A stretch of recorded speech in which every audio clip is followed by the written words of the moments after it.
Red Faction 2. Is it actually any good? Don't screw up, Alias. We're here to talk about a game that both Lance Hendrickson and Jason Statham has starred in. Yeah, I know, considering the character design, I wouldn't have had him as my first choice either. And was the sequel to the warmly critically received Red Faction 1, also a nostalgic sweetheart of yours truly. Mind getting out of my face? Retreat! Red Faction is a strange series, kinda like take 2 steps forward and 1 step back in the sequel. So you've seen the trailer, the game box art, you're hyped.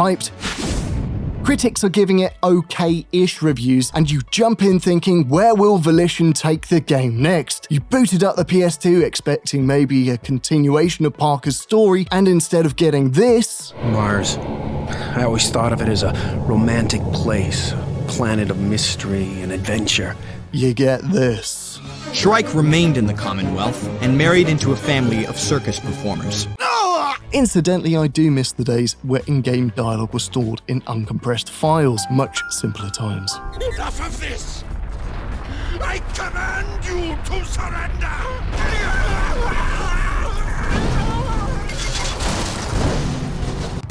Are we the baddies?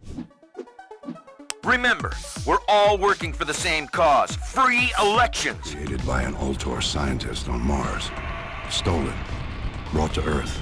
Stolen and stolen again. Red Faction 2 is an interesting one, with a Metacritic score of 84 and a user score of 7.6. It's got some favourable reviews, if experienced on the PS2 of course. But if you ask any Red Faction fan or anyone particularly familiar with the game, including the studio, you'll get the same answer: disappointing. We have only one chance.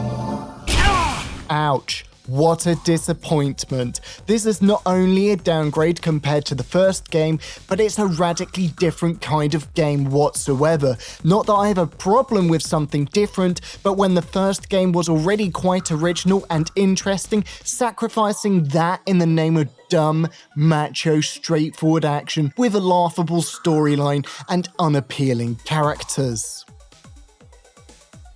Yeah, this game was such a horrible disappointment. Red Faction 2 came out in 2002 and was developed by Volition, published by THQ, and the pair would go on developing and publishing titles like Saints Row and Saints Row 2, aka the best one, and Red Faction Guerrilla. So what is Red Faction 2? Well, Red Faction 2 is the sequel to Red Faction 1, obviously, and it's about a team of super soldier mercs topping over a vile dictatorship working with the Red Faction on Earth with nanotech? Alrighty then, the first problem is definitely setting and continuity. So plot-wise, it's completely different from the predecessor in both terms of structure and narrative. I have a slight problem with this. Now, there's nothing wrong with mixing things up. Fine if you're an anthology franchise where there are no direct impacts from the previous entries, but here, no, it doesn't work as it's set within the same universe. There's no continuity from Red Faction 1 passing over here. No mention of Ultor, Mars Independence, how even the design of everything looks completely different. So why did you name this Red Faction 2? Was it marketing? There's an interesting documentary, by the way, featuring the co-founder of Volition, links in the description, but I don't think it was marketing either. It's just a very bewildering thing to do. Furthermore, there's a drastic change in tone. While the first had more of a straight edge, do you recognize any old friends? Not every specimen reacts favorably to nanotech injections. the second celebrates all the action and mayhem to the point it may as well be a Paul Van Hoen film. This is also reflected in the over-the-top gameplay, although more on that later. Now that's not inherently a problem, unless you're a sequel to a game that already has a pre-existing tone. Fear! Sopot! Sopot is your master! Antidote. Of course. Come on, Eos. Let's finish him and get out of here. We need that antidote, Parker. If you're not gonna help, shut up. Players who are coming from the original with any investment in Red Faction's 1's world are going to feel slightly juxtaposed. Shrike, status report. We're in a bit of a tight spot. Don't want to know. The game is filled with anti-Red Faction propaganda, almost to the level of Starship Troopers, which adds a great deal of feel to the game. Okay, fine. You're doing your own thing. So first, let's just look at the setting and the plot and see what works within this game, or, well, what doesn't. Now, the plot is relatively simple. It's about a ragtag group of mercenaries who are toppling over a military dictatorship regime, and they are double-crossed mid-game, and then it takes a weird turn where you have to kill off your own teammates, get to Moleth, before he can produce a mass army of nano-enhanced soldiers. Right. But there's a couple of problems here. The inherent problem with the plot is the setup of the characters. Take, for example, the main protagonist in Red Faction 1, Parker. Now, I know we're not exactly going to do too many comparisons on this considering they're, two different stories at this point, but still, it's a relevant comparison. Even by the intro, we get a sense of who he is. A reluctant hero who's just an ordinary guy placed in a really bad situation. And while hardly groundbreaking, we understand him, the world around him, and really importantly, this relationship in context to this world. Setup-wise, yes, it's expositional, but, it's clear. Great.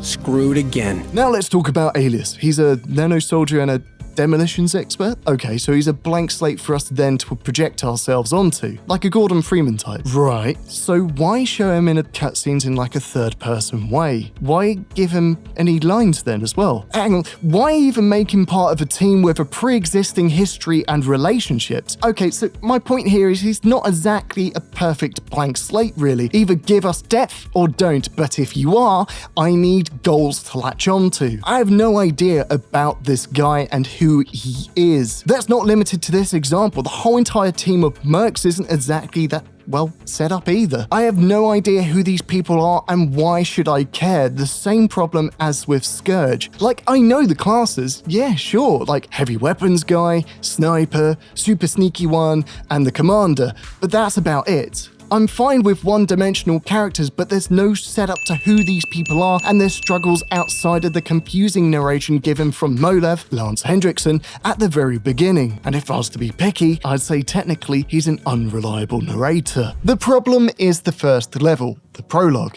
It doesn't really give us an insight to anything that's actually relevant to the game and its story other than collecting some nanotech MacGuffin. But within the intro, we get a story that is 10 times more interesting. But Sopot saw what he had created and feared it. He ordered us destroyed. 2,000 soldiers transformed by nanotechnology. Nearly that number hunted down and murdered by Sopot's elite guard. Now that story, suddenly awake and fighting for your life against your previous brothers in arms in a desperate ragtag rush to get away and survive, and even being guided out by Moleth, showcasing his leadership skills, as well as adding to the surprise twist really, would be a pretty cool situation to encounter the setting and the world around it. You could also show each teammate's speciality respectively and leave hints at characterizations here through their reaction to these events. This would give me the appropriate scope of the situation. It also enforces the aspect that Sopot within the game is actually a threat, as yeah, he's a dictator, but you don't really experience any motivation particularly to kill him outside of that. He appears to be heavily armed and very dangerous. He's not an attractive man either. I'm not trying to say that everything needs to be serious, but you do need to give me options in terms of latching on to points if you're going to do plot, even if the intention is to satirize how even Rico had a better arc. I know games aren't films and they're totally different mediums, and I will get to gameplay in a second, but if you have a plot, even a basic one, doing it well can really go a long way. Apparently, Lance Hendrickson, bloke from Aliens and Terminator, plays Molov, but in all honesty, you'd never notice. With the plot and general voice acting so infuriatingly banal, you'd find yourself wondering while you wait for the next section of gameplay. Put a sock in it, ladies. We've got a job to do. Bruh. In counter to the quote just mentioned, I'd say that Lance Hendrickson does actually a pretty okay job. He's hamming it in, yeah, but hey, it could be a lot worse. None of the other cast do particularly a bad job. Even Bub, who plays Sopot in this game and does a fairly okay job of being an over-the-top military dictator. When you consider the relative tone of this game and the bombastic nature of everything, being a bit ham kinda suits the overall feel. Although I will say this about the most recognizable voice, it's not a great performance. Jason Statham is a little bit jarring a strike, but that's only because he's replacing an early actor who sounds like fingernails on a blackboard. Yeah, baby. I want some of that battle armor. If the last guy sounded worse than what Jason Statham gives within this game, Ah, yeah. I witnessed it all. it must have been god-awful. Shrike hates parking tickets. Shrike hopes no one was under us. Shrike's on it. Okay, so maybe recasting was actually a good idea. Hey, baby. I never go in a battle without a helmet. The voices and scripting were a little hit and miss here and there, or sounded a little bit canned, but Lance Hendrickson doing a voice for the leader of your supergroup was, it was pretty neat. Now, I did actually enjoy the tone of the game, and it's pretty fun at times. As long as you have the right mindset for it, and it does have a retrospective charm to it. Remember, we're all working for the same cause. Free elections. Yeah, this is definitely tongue-in-cheek. We can sit and complain as much as it is, but ultimately this game is about fun gameplay. It's not really a game that makes you think in the slightest. Instead, events happen extremely quickly. But in saying that, I mean, it is short. In total, it just took above 3 hours to gather all the gameplay footage for this game, and I'm terrible at first-person shooters. Now, in saying that, a lot does happen, and there is quite a lot of variety, which also fits hand in hand with the levels and gameplay, which adds a cool variation to it. Just don't ask questions. It doesn't waste time in getting you through the levels, and consequently, I didn't really feel myself getting bored all that too much, unlike other games. The objectives of each sections are different, and due to the fast-paced story, you've always got to hustle on. Throughout just an hour's worth of gameplay, you'll be hunting a dictator through a TV station, then you'll be on the plane turret, playing a very hostile version of Microsoft Air Simulator, and then you'll be on foot on the sewers on the way to blow up a bridge, always picking up different weapons to test out. As I said before, it's an incredibly fluid game outside of the sections where you get stuck on a track shooter. Speaking of levels and sections, they're fine, but don't expect anything too fun. It is very linear, even for a linear shooter. There's nothing really to explore, and even when there is an alternative route or a hidden compartment, there's nothing really in terms of reward behind it. It's very hand-holdy in that regard, but that's not to say it's all corridors. There are sections that swap this up, either through the use of environmental hazards or objectives, but still that's going to be where the majority of your time will be spent. Let's put it this way, it's nothing special, yes, but ultimately I didn't mind that too much as I was more focused on the gameplay. The gameplay falls squarely onto the all-action, all-time camp. There's no sneaking or subtlety here, you just whip out the biggest gun and annihilate everything in your path. The pacing of the gameplay is fast, even from the get-go. It's kind of ludicrous. Take for example the first level of Red Faction 1. You're just armed with a taser and a pistol, running through large environments first. True, you get a rocket launcher and C4 within the same level, but you're hardly 360 no-scope gibbing guards from the start. Weapons feel more rigid, it's not as fluid as Red Faction 2, and you really only use them in particular circumstances or stuff that will make the Adeptus Mechanicus blush. Now compare this to Red Faction 2. Now, within the prologue, you're given a rifle with a grenade launcher, also one of the most OP weapons in the game's campaign, and then told to wreck a complex holding some nanotech MacGuffin. You'll be blasting your way through the compound with ease, and it kind of resembles a power fantasy, as anyone resembling a threat is turned into a particle system of organs. Believe it or not, that's actually one of the slower sections. Next up, you're in a TV station attempting to assassinate the dictator of the day, Sopot. Now, the weapon you are given is actually the most OP grenade launcher that'd put Demo Man to shame. It's absolutely insane, as it can pretty much one-shot a whole entire group of enemies, and there is a whole plethora of ammo spread across the game for it. That's not to say it's not satisfying to use, however it just makes everything else, bar the Uzis and the assault rifle, look like trash. But it kind of does flow into the idea of you playing a demolitions character and into that overarching power fantasy. And yeah, on the other hand, playing like this within the original, Reckless would end you up with a one-way street with the loading screen and a prayer that you actually manually saved beforehand. Now, any game can overcome problems with linearity, and been there, done that feel if it is fun. And that's Red Faction 2's saving grace. The single-player action is a lot of fun. It's a good engine, a blast to play, but it's not quite up to the standards of the new generation of first first-person shooters. One thing I would actually say is that there's regenerative health in this for something more like Halo, where you've got a regenerative health bar and you've got health kits scattered throughout. So, you can sit behind cover quickly and wait for your health to recharge, but the health takes so much more time to recharge, it's a bit weird.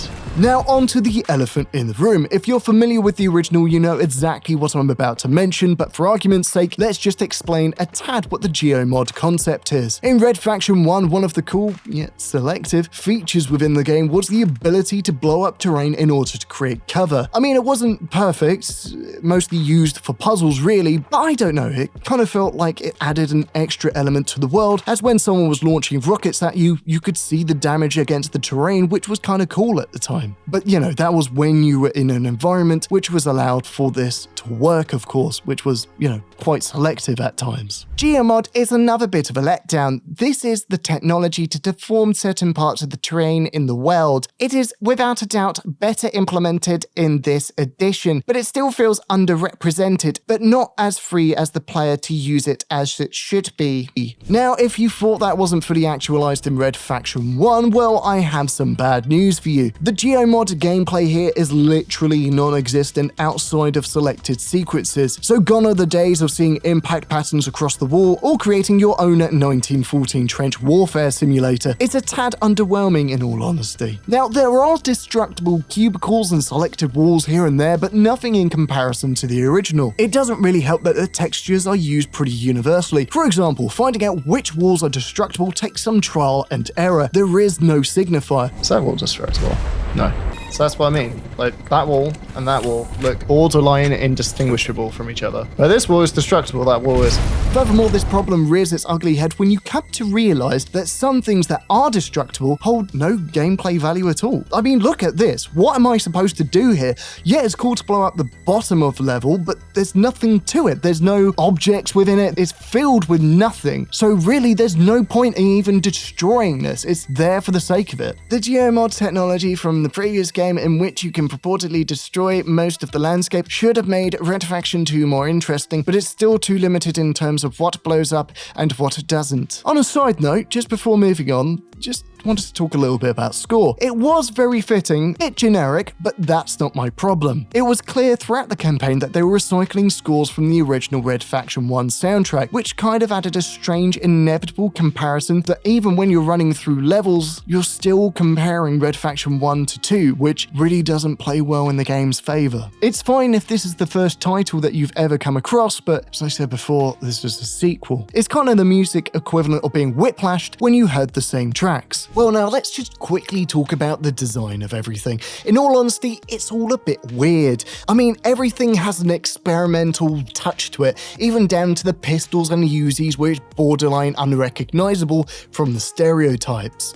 It seems very out there, but I don't think it contrasts well in the setting. Say, for example, the military base or the urban locations. And yeah, it's not a game changer, it's just not really my cup of tea. Furthermore, some environments have extremely boring color schemes. For example, there are sections within this game which either stick to a sickly brown tinge to everything, for realistic grime presumably, or are extremely blue, signifying experimental future tech probably as well. And it's not very attractive in either case. It's like forcibly slapping a filter over the screen. There's absolutely no subtlety to it. Now, while there was no multiplayer, you could customize a few bots to play against you in the usual game modes, like capture the flag, deathmatch, team deathmatch, you get the point. It was kind of cool as you could change how these bots could tank damage or their skills and accuracy. There was actually, for the time, pretty good customization. Obviously for PC users there's nothing really much fun in this, but having a PS2 or presumably Xbox, you could have a few mates round and play some Red Faction 2 split screen with some really interesting combination of bots. Just thought I'd quickly mention that. Now, outside of the game, Red Faction 2 was produced in an age where we had some pretty bloody good choice on offer. We had Grand Theft Auto Vice City, The Elder Scrolls 3 Morrowind, Hitman 2, Mafia, and the reason why my PS2 controller doesn't work anymore, Star Wars Bounty Hunter. Now, these games offered larger playing fields and were far less linear in level layout and gameplay, not to mention they had a far tighter and more interesting story to them. Now, on the opposite end, you had the far more arcadey Time Splitters 2, sharing the release date of October 2002, with a higher difficulty, more variation in terms of gameplay, for example sneaking, and again, more open levels. Right, so the big question now, why does this game exist the way it does? You see, it's not a hack job. I mean, Celebrity VO should tell you that already. It had quite the budget behind it. And what I mean is this is clearly a production with passion and creative vision. So how does something like this from a talented dev team come about? Well, there are clues within the documentaries released, but nothing really set in stone. For a start, the first Red Faction apparently started development in June 1998 and was released in May 2001. That's pretty much a 3-year development cycle where there was time to rinse through ideas and throw out things that either didn't work or weren't necessary. Red Faction 2 was released in October 2002. Now that's only 1 year after, more or less, and that's not exactly a lot of time to crunch through creative ideas and release a $30 title, I'd imagine. Combine that with personnel leaving, as with every development cycle, a number of creative staff leave. You have artists, designers, programmers, producers, all changing position, each one of them with a specific skill set to offer the overall production. And on top of that, you have a studio that was always on the warpath to rapidly improve their products. I think a lot of people within the company were disappointed. They thought, oh, this is going to be better, it's going to be really well received. I think, and please take this with a pinch of salt as I have no facts backing this up, you had a reduced, talented, creative team confounding bigger and louder for better. More explosions, more destruction, well, paper, ambitious casting, it all ends up with a cool feel, but not something that was inherently relevant to the first game, and anyone who could correct the error was either gone or shuffled on to a different project. Even Time Splitters had a longer dev cycle, with 2 years to improve upon their first entry, with time to reflect and understand on what worked and what didn't. They did not decide to throw the baby out with the bathwater. Although, as I said before, take that with a pinch of salt, I don't know this for a fact, and neither do I have the information for this claim. It is strictly just a hypothesis. Red Faction 1 wasn't perfect, but you could feel the focus that went onto it. From its core, the game felt special and there was a synthesis in gameplay, level design, UI design, music, and story. No, f*** off, I'm not defending that. Regardless, Red Faction 1, I would argue, still holds up today. And the controversial opinion that I hold is that I don't think the same can be said for all of its sequels, especially this one. That's not to disregard anyone's skill sets who's worked on it. The set pieces are kind of fun and it plays extremely smoothly. Perhaps the biggest problem with Red Faction 2 is its name. Like many sequels in all industries, it invites comparison to a far better predecessor, which had a better narrative and I'd go to argue more creative use of the geo-destruction mechanic, although it's still not great, but it's the best that you could do at the time. So the question is, would I have paid full price for this? No. Okay, so what about today if it was on sale and it was fairly reduced? That's a more difficult answer, but it's still going to have to be a no. I think that Red Faction 2 is a really fluid shooter and may have been more fondly remembered if it wasn't associated with the Faction's brand. Ultimately, it falls short. While it's good in the respect that it has fun with the concept, it's hardly unique and misses out the essential spark that the original had to encourage playthroughs many years later. Well, when you set the bar high, expectations of greatness get even higher if a sequel's planned. Mike Corliss, co-founder of Volition, described the atmosphere after the release as a disappointment. High expectation met with low results. Still decent enough reviews, but ultimately nowhere near their standards. It would be 7 years before Volition would go on to producing Red Faction 3, a more direct sequel in terms of plot to the first game, banking on newer hardware to fully actualize the Geo-Destruct mod in an open-world sandbox. Red Faction 3, along with its newly revamped gameplay and sandbox setting, definitely scored better than the previous entries in terms of technical functionality, but ultimately, if I had to return to one of these games, I would still choose Red Faction, although that is a discussion for another video. Although there Could also be due to rose-tinted glasses, of course. And yet, Red Faction 2 is not a bad game. In fact, it's a good game, a really good game.